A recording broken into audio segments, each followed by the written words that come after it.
દેશમાં પહેલીવાર ટુરીન સબમરીન શરૂ થશે।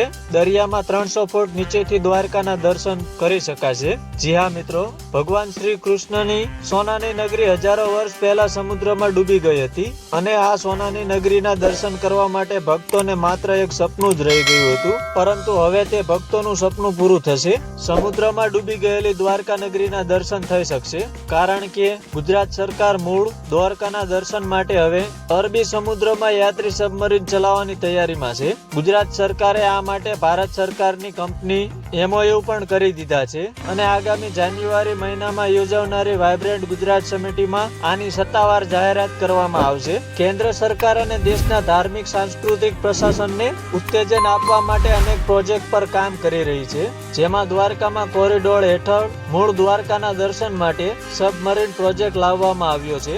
આ તેવી ડિઝાઇન તૈયાર કરી છે। આ ઉપરાંત પ્રોફેશનલ મેમ્બરો રહેશે, જેમાં જે પાણીની અંદર સ્થિરતા અને સુરક્ષાની ખાતરી કરશે। આ સિવાય જો સુવિધાની વાત કરીએ તો સબમરીનમાં એર કન્ડિશન, મેડિકલ કિટ જેવી સુવિધાઓ પણ હશે। કુદરતની રોશનીની સુવિધાઓ પણ હશે।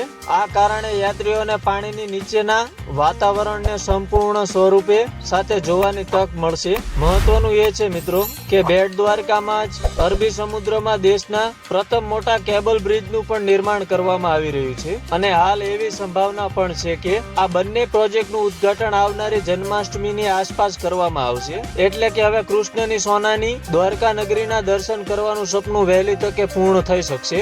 તો આ હતી દ્વારકાની માહિતી। વિડીયો પસંદ આવ્યો તો વિડીયોને લાઈક, શેર અને સબસ્ક્રાઇબ કરજો અને આવા જ વિડીયો જોવા માટે અમારી ચેનલ સાથે જોડાયેલા રહો।